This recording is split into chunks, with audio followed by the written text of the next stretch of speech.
welcome back. Today I'm here with my September and October wrap-up videos.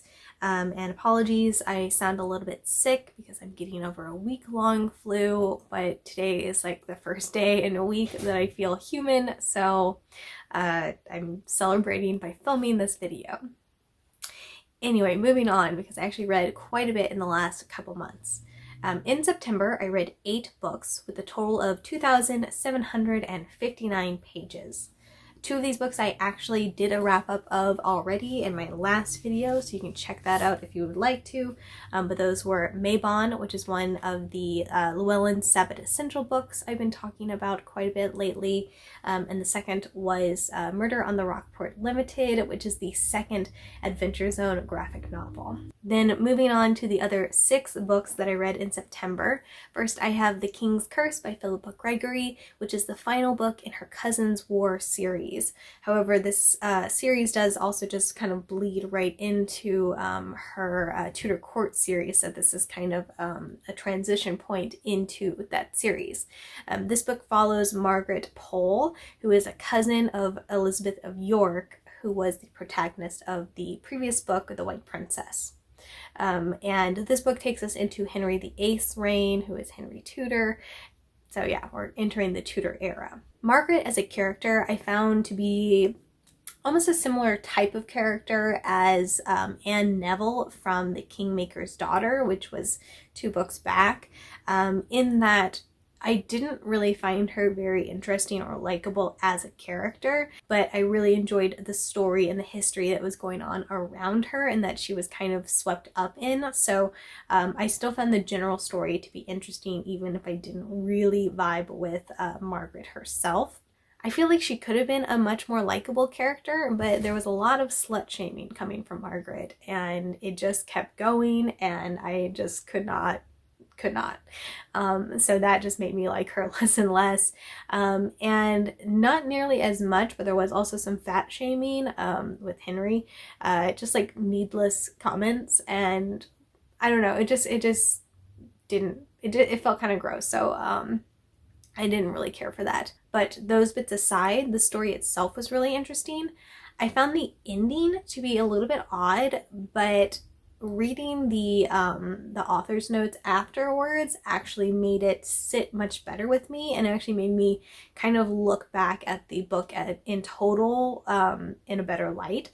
So I would recommend doing that if you read this book. Just it kind of lifted it a bit for me. So what might have been a 3-star book, I ended up giving 3.5 stars, and that's kind of where I'm sitting with it. I have such a weird relationship to this series where it's like I have issues with certain bits of it, but I also love the books and just keep reading them. So yeah, that's my endorsement. Then I also read The Crystal Cave by Mary Stuart, which is the first book in her Arthurian Legends saga. Just Arthurian saga.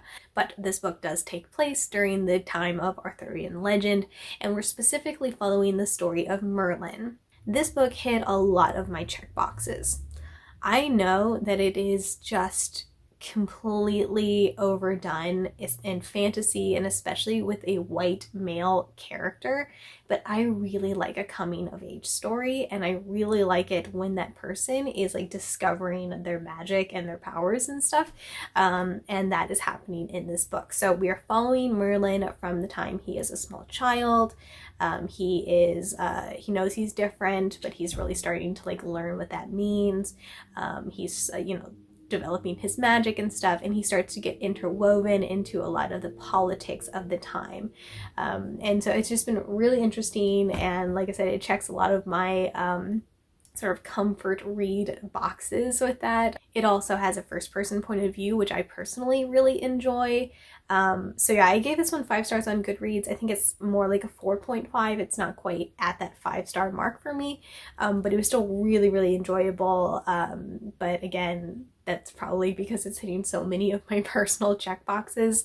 But I still am gonna recommend this one, and I'm excited to read the next few books. Then I also read several science fiction books in September because it was Space Opera September, which was a readathon hosted by Thomas over at SFF 180. And thank you again so much, Thomas, for hosting that. It was just a treat. And I think I had gotten a little bit burnt out from doing this more sci-fi podcast.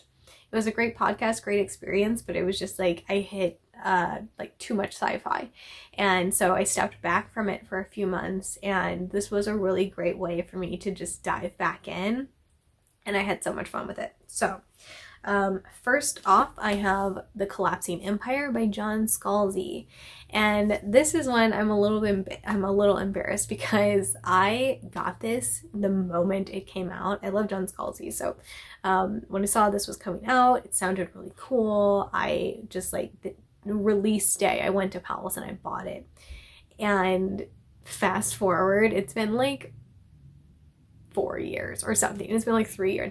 I don't know. It's been several years and I had not read it. So I needed to read it. I'm so glad I read it. I really enjoyed it. So this is book 1 in Scalzi's Interdependency series.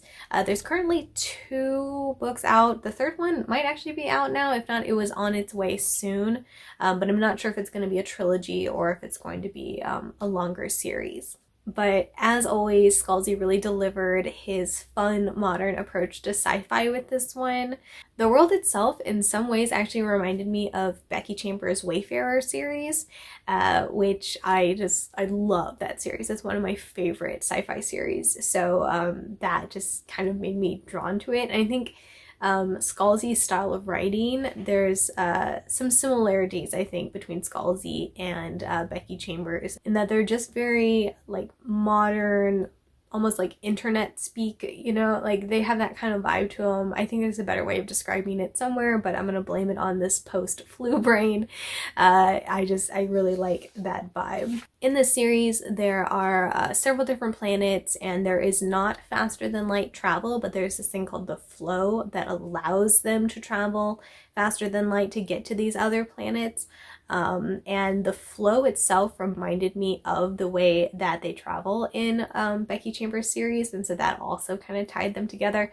But in The Collapsing Empire, the flow is collapsing.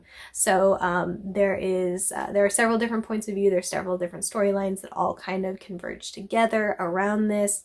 I was just pulled in from the get-go. I loved the characters. I got invested in all the stories, and this was a 5-star read for me. And I am definitely going to be picking up the second, third, however many other books there are in the series.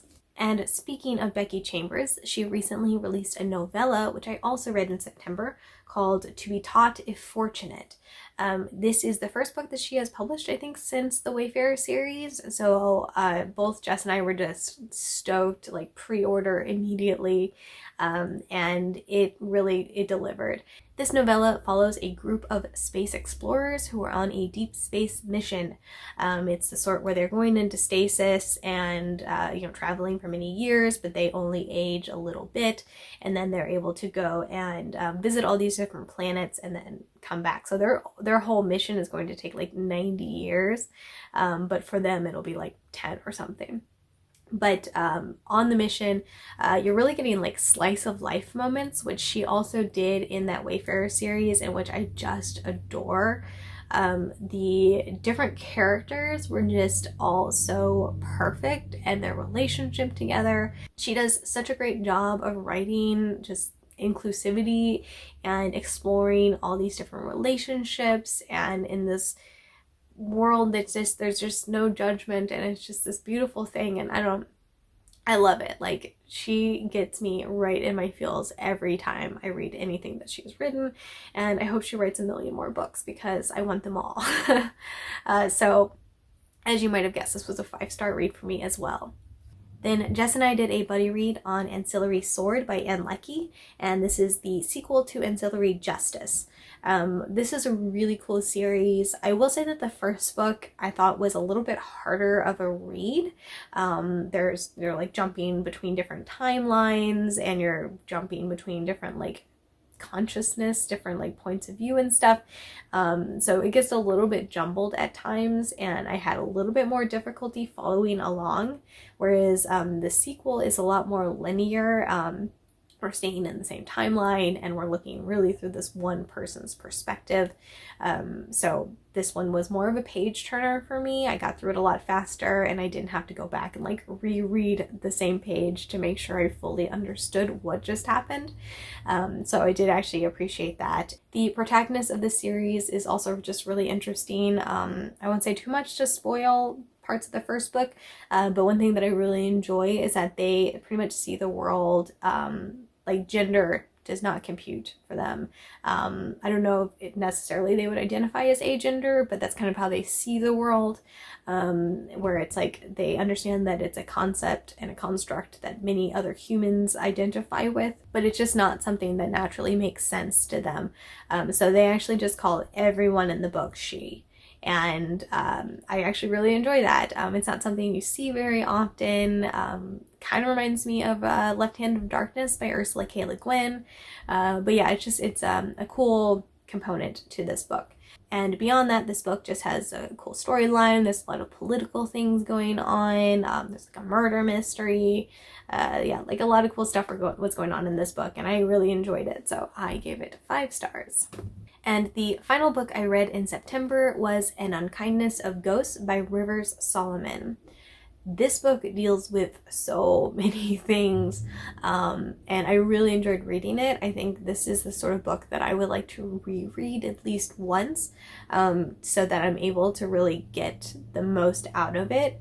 But basically, it's sort of Battlestar Galactica style, where humanity, or what's left of humanity, is on a like giant ship in search of this like destined motherland. I guess kind of inverse Battlestar, where they're leaving Earth instead of searching for it. But anyway, they are on this mission, but the ship is set up like old-time southern US. There's just like deep discrimination, racism, basically slavery. It's like a caste system where those in lower decks are assigned to do different types of work, and they don't have the same rights as the people on the upper decks.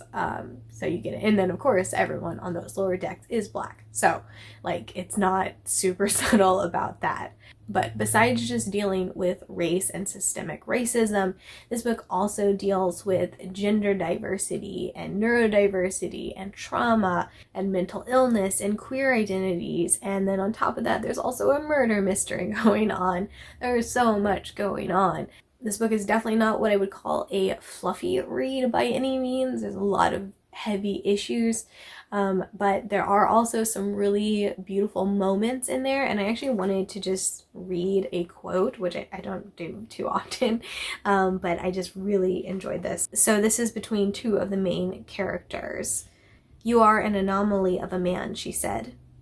"Perhaps because I'm not a man at all." He sat closer now, the sheets wrinkled as he scooted himself toward her. "Aye, you gender malcontent, you otherling," she said, the fog of anesthesia wearing off. She could see him clearly now, the curl of his lashes, the white flecks of skin over his dry lips. "Me too. I am a boy, and a girl, and a witch, all wrapped into one very strange, flimsy, indecisive body. Do you think my body couldn't decide what it wanted to be?"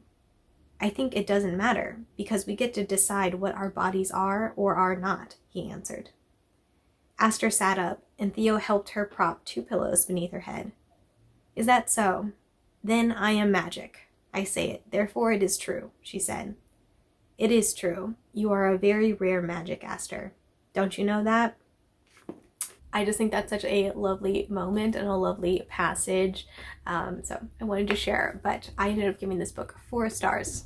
Then moving on to October, I read another 6 books, totaling 1,679 pages. The first book I read was The Luminous Dead by Caitlin Starling, and I was excited to read this book for several reasons, but one of which is that I have a kind of cool connection with this author. So she actually took care of Biko for a while, one of our cats. Biko was originally adopted by our coworker Avi, and Avi is friends with Caitlin Starling. So at one point when Avi needed to rehome Biko, Caitlin took him temporarily, and then Jess got him from Caitlin. So Biko specifically has a connection with this author. And then last year for Halloween, Adrian and I actually did a special episode of More Sci-Fi where we interviewed Caitlin Starling about The Luminous Dead and her writing process and all of this stuff. So I'm sad to say that it has then taken me another year to get around to fully reading this book, but I'm very, very glad I did. I'm actually surprised at how much I enjoyed it. I ended up giving this one 4.5 stars. I was actually expecting it to be a little bit grosser, I guess. So the premise of this book is that we're on a world where caving is a big thing. It's like a big industry, but there's like these scary like kind of cave monsters, and it's taken many years of like expeditions and scientific developments to be able to find a way that people can actually go into these caves to get these different resources and escape with their lives. And part of this process is wearing a gnarly suit where it like fully plugs into your body, and like you do not take it off the entire time you're there, and it's handling every bodily function. And I'm not going to go into too many details because, you know, not everybody wants to hear about that. And I thought that I was going to be really grossed out, but actually it wasn't as bad as I thought. But the cave itself was perfectly creepy. Just there were some very good moments of creepiness. There's also a queer relationship that develops over the course of the book, and I really enjoyed seeing that development and the development of the characters involved.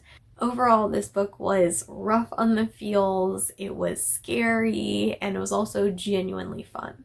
Next, I did a buddy read with Jess on a book called These Witches Don't Burn. I forgot to write down the name of the author, so I'll put that somewhere on the screen here.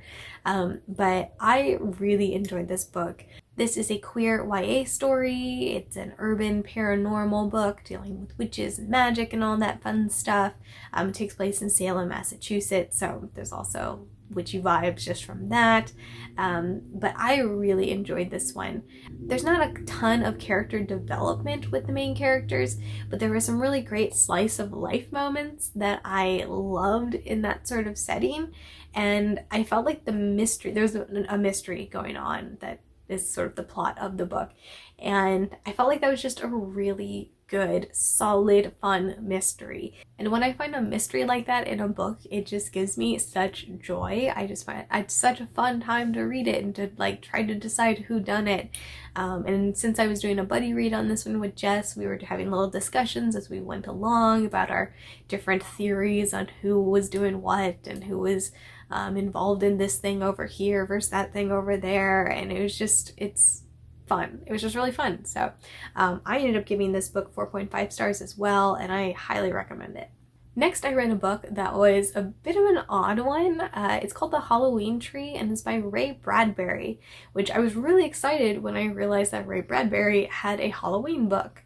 But I was surprised to find that it was actually like a middle grade kind of book. It's like geared towards kids, and it was cute, I guess. Like, it's basically these kids are going on this adventure for Halloween, and they're all dressed up, and they meet this magic guy, and basically they're going and seeing sort of where their costumes come from, like going to Egypt to see where the mummy costume came from and that kind of stuff.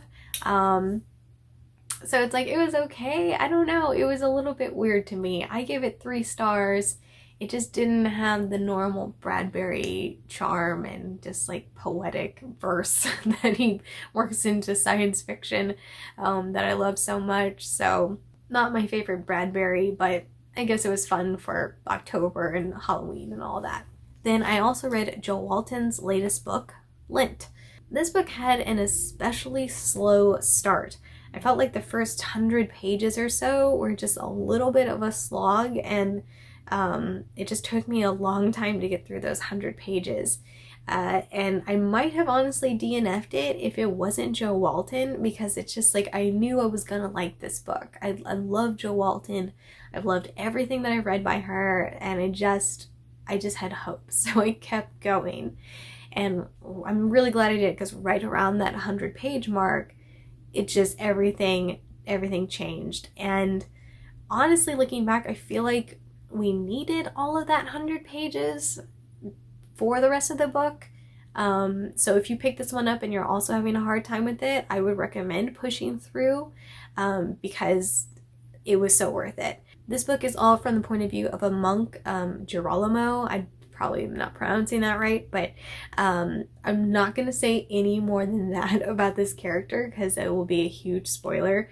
But it's, yeah, once you get past that 100 pages, it's almost reminiscent. It's like a serious version of The Good Place in a way, if you watch that show.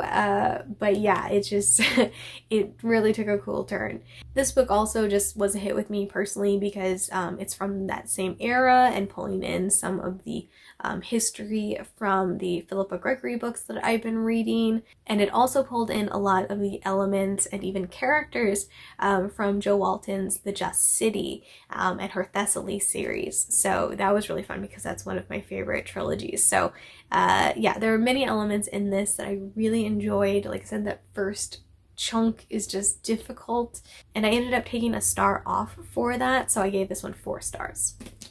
Then in the same series as the first book I mentioned, Llewellyn's Sabbath Essentials, I have Samhain, which is Halloween basically, and this book goes through the history of it for different pagan traditions, and how one might celebrate it, different recipes and craft ideas and ritual ideas, blah blah blah. This series so far, I've enjoyed all the books in it. I have been giving them like 4 stars out of 5. This book, however, I gave 5 stars, because I just felt like it was so much more interesting than the other ones. It had a lot more history in it, and it seems like maybe there are just more records of how this holiday has been celebrated over the centuries in different pagan traditions or something, but there was a lot more meat to this book, and I really enjoyed it. So yeah, 5 stars. And the final book that I read in October was Living Wicca by Scott Cunningham. And this book has actually been on my TBR. It's been like on my pile for several months now. And for some reason, I read the first chapter and I just kind of felt a little I didn't quite have the motivation, and I was more interested in reading fiction. But I finally got in the mood to pick it back up. And once I did, I could not put it down. This book is sort of a sequel to his main book, Wicca for the Solitary Practitioner. This one is a further guide for the solitary practitioner, and it's just really about sort of deepening your practice and like building your own tradition, and really fine-tuning a lot of what your internal ideas are about Wicca and how you're going to live it in your daily life. And this book was just such a win for me, like 5 stars, but like 6 on a scale of 5. It was so good. It really helped me tap into some deeper connections, and I am gonna reread this book several times. It spoke to me. So yeah, if you are interested in Wicca, and especially if you've read his original book, Wicca, I would highly suggest picking this one up. It's a short read too, so it like if you actually read it, it just takes you a minute. Yeah, that's a 5 star from me. And there you have my wrap up from the last 2 months. Let me know down in the comments what you have been reading, if you've read any of these books, and what you think about them if so. And as always, thank you all so much for watching. Please like this video if you enjoyed it, and subscribe if you'd like to see more. I hope you all are having a wonderful week so far, and I will talk to you soon. Bye!